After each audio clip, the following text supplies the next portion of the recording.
Queridos amigos, estamos a una semana de la segunda vuelta electoral y quería hacer un pequeño resumen de cómo los pastores de la Iglesia Católica en general, ha iluminado a los fieles respecto a esta situación. Sabemos que los obispos tienen la misión de iluminar al pueblo de Dios, y cuanto más pues en esta contienda que se ha presentado, en todas las contiendas electorales en las cuales nosotros los católicos tenemos que ver, ¿no?, cuáles son las propuestas de los candidatos, que claramente tienen que ser propuestas que no contradigan ni la fe, ni la moral, ni el bien común, tampoco la ley natural. En eso radica, digamos, uno de los primeros deberes que tenemos como cristianos: elegir autoridades cristianas, o al menos autoridades que no vayan en contra de la fe cristiana, en contra de la ley natural, en contra de la búsqueda del bien común. En este sentido, los pastores tienen una misión para con nosotros. Empezamos con el famoso juramento por la democracia, que fue promovido por la cabeza de la Conferencia Episcopal Peruana, es decir, por Monseñor Cabrejos, arzobispo de Arequipa y presidente de dicha conferencia, por el cardenal Barreto, arzobispo de Huancayo, vicepresidente, y por el secretario general también de la Conferencia Episcopal Peruana. Ojo, esta no ha sido una iniciativa de todos los obispos del Perú, sino de estos obispos que he mencionado, para tenerlo en claro. Luego se supo, no fue una iniciativa de todos los obispos. Fue muy criticado este juramento a la democracia, este intento de cardenal Barreto y de los obispos, de Monseñor Cabrejos, porque muchos lo vimos como un intento de lavar la cara a un candidato que se presentó en primera vuelta con una postura comunista, leninista, marxista, y que quiere instaurar un gobierno socialista en nuestro país. Es decir, poner a la par a las dos candidaturas creo que ha sido un craso error. De hecho, algunos sacerdotes muy famosos, como el padre Omar, un gran sacerdote de la diócesis de Lurín, tuvo una homilía que está circulando todavía por las redes sociales, muy valiente, en la cual él dice, ¿no?, que se arrepiente de no haber corregido a Monseñor Barreto personalmente, pero que no se arrepiente del mensaje que ha transmitido. Es decir, cómo la Iglesia o cómo estos obispos se han prestado a juntarse con asociaciones claramente abortistas, liberales, pro LGTBI, etcétera, para firmar este acuerdo, este juramento, ¿no? Entonces, para lavarle la cara a un candidato comunista. Entonces, eso ha sido, digamos, la crítica que hemos tenido muchos de nosotros. Y después, pues, el cardenal Barreto salió a hacer unas declaraciones, por ejemplo, en Exitosa, diciendo que la camiseta es sagrada, en referencia a algunos jugadores de la selección peruana de fútbol que salieron a decir que van a votar por la democracia, por la libertad, haciendo referencia, por supuesto, a que no están de acuerdo con la postura totalitaria de Pedro Castillo. Monseñor Barreto dijo que la camiseta es sagrada, y el padre Omar y muchos lo corregimos diciendo que no, la camiseta no es sagrada. Sagradas son las almas, sagrados son los sacramentos, sagrada es la iglesia, sagrados son los templos, pero la camiseta no es sagrada. Es una camiseta de una selección de fútbol que queremos, que nosotros llevamos, pero que no la puedes equiparar, ¿no? Entonces allí Monseñor Barreto, ahí, digamos, empezó la iglesia a sonar en qué postura tenía la iglesia. Después Monseñor Eguren, que es el arzobispo de Arequipa, sacó también una carta a sus compatriotas, una carta muy bonita, amplia, pero en donde Monseñor dice: la disyuntiva electoral ante la cual nos encontramos ha traído a mi mente, dice el obispo, tengo un comentario por aquí en el canal, a mi memoria males y peligros que pensé que nunca más volverían a aparecer, haciendo referencia, por supuesto, a Sendero Luminoso. Él cuenta su experiencia como joven sacerdote, de lo que ha vivido, y él ve en esta postura de Pedro Castillo, pues, un asomo de esta ideología que ahora ya no quiere imponerse por la fuerza de las armas, sino a través del voto, ¿no? Y se pregunta Monseñor Eguren valientemente: ¿queremos ser otra Cuba, Bolivia, Nicaragua o Venezuela, donde la libertad sea conculcada? ¿Queremos un país sin democracia, donde la pobreza extrema llega a niveles siderales, porque el comunismo, donde se ha instaurado, pues se ha instaurado también la pobreza? ¿Queremos un Perú donde nuestra fe cristiana no sea respetada y tomada en cuenta? La sangre de 70.000 muertos de la época de la delincuencia terrorista que sufrió el Perú nos reclama no ser cómplices de la tragedia que les costó la vida. Es decir, valientemente el arzobispo se posesiona, no hacia una candidatura, simplemente dice: oye, hay una candidatura que promueve esto, un candidato que tiene afiliación a esto, y a mí me da miedo, me viene a la mente esto, y advierte a nosotros, porque es una carta no dirigida solamente a sus fieles, sino a sus compatriotas. Monseñor es peruano, ¿no?, el arzobispo de Piura. Ese, digamos, fue un comunicado muy valiente de Monseñor Eguren, arzobispo de Piura y Tumbes. Después, Monseñor Rafael Escudero, obispo de Moyobamba, también lanza una carta a sus fieles en donde dice explícitamente: uno de los candidatos a la presidencia de la República forma parte de un partido que en su ideario, el ideario de Cerrón, propone el sistema comunista marxista-leninista como gobierno para el Estado peruano, y varios miembros del partido han sido acusados de tener vínculos con Sendero Luminoso. Y en esta carta preciosa, que les invito a leer, que tengo también un comentario aquí, hace un resumen de la Divini Redemptoris de Pío XI, en donde el Papa muestra una postura claramente contraria al comunismo, en donde dice lapidariamente que el comunismo es una ideología perversa, intrínsecamente perversa, ¿no? Él hace un resumen y también él pone otros documentos, otras citas de otros documentos en donde el magisterio de la Iglesia condena el comunismo, llegando incluso al catecismo de la Iglesia Católica, pasando por San Juan Pablo II, San Pablo VI y San Juan XXIII. Preciosa la carta, y termina haciendo una exhortación el obispo de Moyobamba. Ningún católico puede dudar que la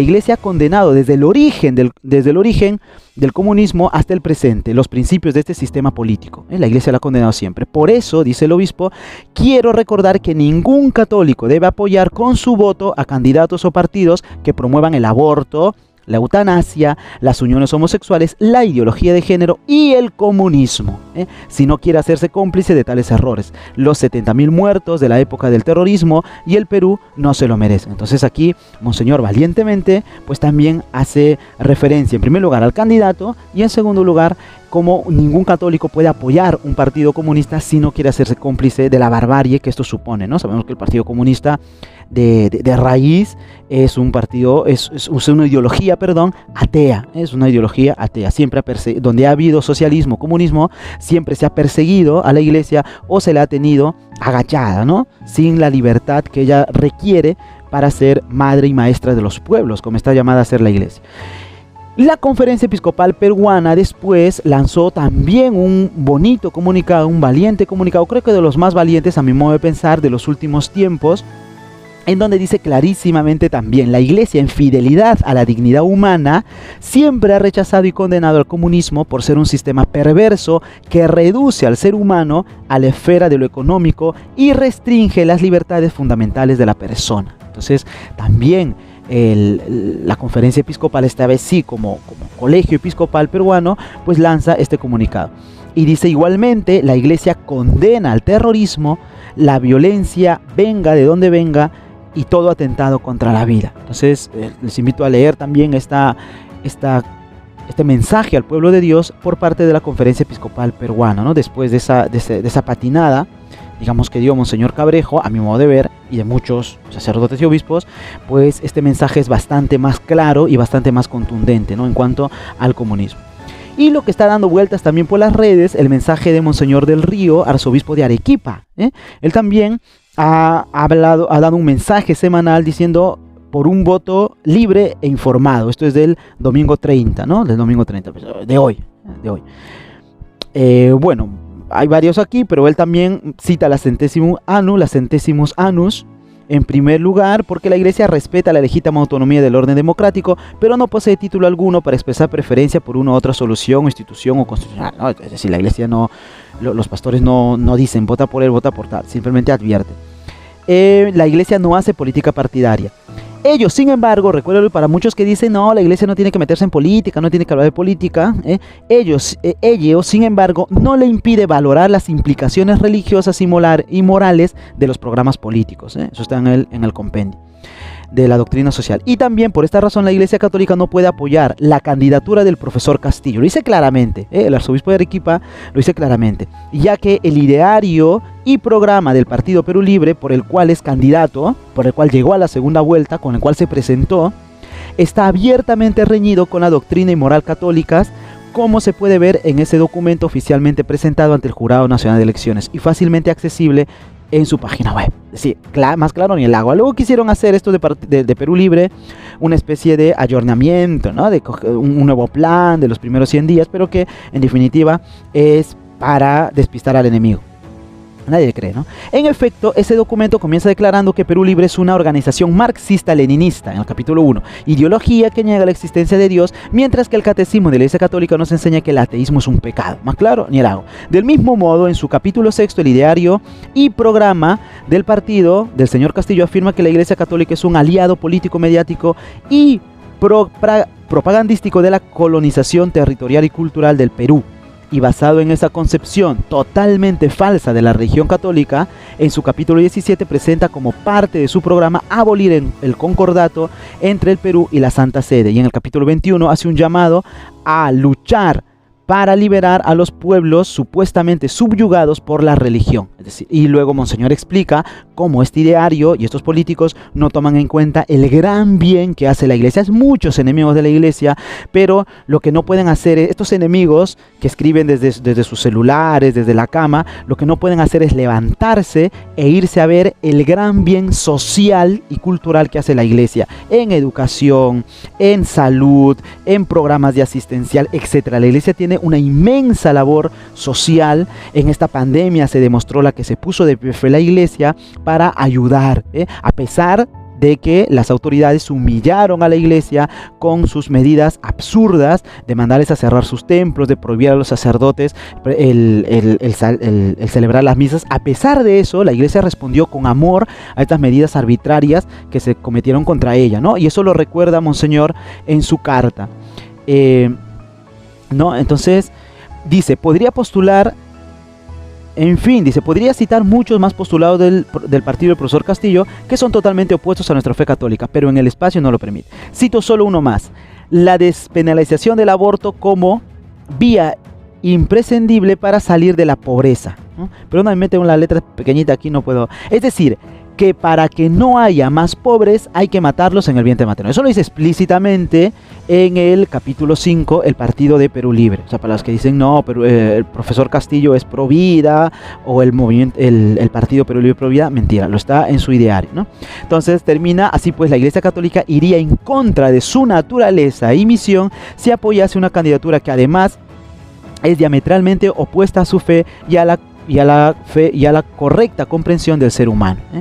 Entonces luego habla de lo que hizo Cardenal Barreto y el Monseñor Cabrejos de la proclama ciudadana, ¿no? Entonces ese es el mensaje claro de Monseñor del Río, el arzobispo de Arequipa. Y termino este video hablando de la postura de Monseñor Castillo, Monseñor Carlos Castillo, arzobispo de Lima, que se le vio bastante silencioso en esta segunda etapa, en esta segunda parte de este proceso electoral. Pero hoy el obispo ha ofrecido en la Basílica Catedral de Lima, en la Catedral Primada, una misa por las víctimas del último atentado, ¿no? De lo que perpetraron estos terroristas en el Braim, Sendero Luminoso. Y dice, bueno, voy a comentar brevemente. Dice: unidos a todo el país hemos querido celebrar hoy día esta Santa Misa por las víctimas de Vizcatán, porque son nuestros hermanos, son peruanos como nosotros, que han sido considerados por este grupo de terroristas narcotraficantes como si fueran cosas. Muy bien, Monseñor, me parece muy bien que usted los califique como terroristas narcotraficantes. Perfecto. Pero después en esta especie de irenismo, de buenismo que siempre proclama Monseñor en sus homilías, dice: estamos llamados a escuchar los clamores de la gente en las provincias, en los pueblos, porque nuestro pueblo sufre, necesita ayuda, y a veces en Lima, como creemos tenerlo todo, no escuchamos, miramos, pero no escuchamos. ¿Qué candidato acentúa esta división entre los limeños y los provincianos? ¿Qué candidato ha dicho que Lima tiene la culpa y que los provincianos son las víctimas? Entonces, ojo con estas posturas que a veces vienen de algunos obispos y que no son buenas ni que llaman a la unidad, a pesar de que se adornan con palabras bonitas. El Señor nos invita, continúa, a que salgamos como discípulos a todos los pueblos, no solamente a mi ciudad, a mi Lima o a mi pueblito, sino a todos los pueblos. Entonces ahí recordemos que Monseñor Castillo es muy amigo del sacerdote Gustavo Gutiérrez, de la Teología de la Liberación, y allí está, ¿no? Con esa disyuntiva, esa lucha de clases, ¿no? Sabemos que la Teología de la Liberación es el marxismo, traspasado al cristianismo, al catolicismo, y es una postura ya bastante clarificada y condenada por la iglesia, ¿no? Con un documento inclusive de la Congregación para la Doctrina de la Fe. Entonces ahí como que, y después Monseñor continúa, ¿no? La iglesia nos dice, no dice por quién hay que votar, exactamente, ahí tiene razón. Porque hay cristianos en todas partes, tiene razón, en todos los pensamientos, en todas las tendencias. Ya, o sea, que haya cristianos de todos los pensamientos y de todas las tendencias, no quiere decir que eso esté bien. Si hay un cristiano que piensa que María no es la madre de Dios, eso no está bien. Si hay un cristiano que piensa que matar es el medio para llegar al poder, eso no está bien. Si hay un cristiano que piensa que el comunismo es compatible con la fe cristiana, eso no está bien, señor arzobispo, porque eso ya está condenado por la iglesia en varios documentos desde hace muchos años. Dice, continúa, la iglesia está para educar en el amor, por supuesto, pero para educar en el amor y en la verdad. Caritas in veritatis, el amor en la verdad. Eso es lo que le falta a este arzobispo, ¿no? Siempre hablar de la verdad, por supuesto que hay que hablar del amor, pero el amor no se contradice con la verdad. La iglesia está para educar en el amor y en la verdad, porque la iglesia es madre y es maestra y tiene que decir, sabiendo que tenemos contradicciones, que esas contradicciones tienen que ser acentuadas, esas contradicciones tienen que llevarnos a ir buscando la verdad, pero esa verdad que el magisterio nos enseña. Hay cosas que están claras ya en la iglesia, la doctrina no hay que inventarla, ayudándonos a salir airosos, porque somos hermanos, pero especialmente somos hermanos peruanos, no, somos hermanos, pero especialmente somos cristianos. Somos hermanos, pero especialmente somos hijos de Dios, los bautizados. Entonces, por encima, incluso de nuestra nacionalidad, señor arzobispo, está nuestra condición de cristianos, de hijos de Dios. Eso es lo que tienen que proclamar los pastores. Somos, por encima de todo, hijos de Dios. Y no está primero mi patria, está primero Dios. Y está también, por supuesto, nuestra patria, la que tenemos que defender, por la que tenemos que luchar para que en este país se instaure la paz y el amor cristiano. Pero esa paz y ese amor se fundamentan en la verdad, en una verdad que nos enseña la iglesia. Entonces, una postura bastante, a mi modo de ver, muy irenista, muy pacifista, no me peleo con nadie, que todos salgan bien, que todos salgamos contentos. A eso nos tiene acostumbrado las homilías un poquito en este tono, ¿no? de Monseñor Castillo. No tiene la energía, no la vamos a pedir, de Monseñor Rafael o de Monseñor del Río, de Monseñor Eguren, ni siquiera de la conferencia episcopal en su último mensaje, ¿no? Pero bueno, es el arzobispo de Lima, lo respetamos, lo queremos, rezamos por él, pero eso no quiere decir que estemos de acuerdo. A menos personalmente, pues no. Entonces, acentuar la diferencia entre los limeños y los provincianos, o entre los que vivimos aquí sin ser limeños y los que viven en provincias, esto de decir, bueno, la iglesia solamente educa en el amor y en la verdad, ¿no? Y esto, pues, nos falta bastante parresía, señor arzobispo. Lo digo con toda caridad, porque lo quiero, porque rezo por usted, pero eso no quiere decir que no podamos estar en contradicción con lo que enseña o con lo que deja de enseñar, ¿no? Porque esto alguien lo lee y tampoco se escandaliza, pero si ya rascas un poquito y sobre todo ves lo que un obispo deja de enseñar, porque un obispo muchas veces deja de enseñar, qué sé yo, por muchas motivaciones, pues ahí también está el peligro, ¿no? Entonces, esta es la postura de la iglesia. Nos quedamos por supuesto, con esta postura clara. Si los obispos hablan del comunismo, es porque en esta segunda vuelta hay un candidato que nos está presentando un ideario comunista. Si los obispos nos advierten sobre el comunismo, como Monseñor Eguren, que le trae recuerdos a esa época sanguinaria de nuestra historia, como Monseñor Rafael, que nos recuerda que este candidato tiene un ideario comunista, al igual que Monseñor del Río, si el mensaje de la Conferencia Episcopal Peruana, a pesar que sabemos que la cabeza del arzobispado está un poco a la izquierda, a pesar de eso nos habla del comunismo, nos habla de que la iglesia condena esa ideología, entonces por algo será, porque esta postura claramente nos va a traer pobreza. Esto ya lo digo yo, no lo dicen los obispos, nos va a traer pobreza porque ya está comprobado. Y no solamente pobreza, y por eso los obispos hablan, porque el comunismo es esencialmente ateo, y en el comunismo no se respetan las libertades religiosas, no se respeta a Dios. Entonces por eso los obispos tienen que hablar, porque hay un peligro de que se instaure en nuestro país este tipo de pensamiento totalitario y ateo. Muchas gracias, señores arzobispos, y al arzobispo de Lima, pues bueno, a ver si poquito a poquito pues va armándose de más valor, como cuando dijo que los que mataron a los del Brain fueron terroristas. Qué bonito, porque hay algunos que no les gusta decir esa palabra, terroristas, ¿no? Narcotraficantes. Muy bien, arzobispo, pero por lo demás, poco a poco, que todo podemos cambiar. Que no te engañen.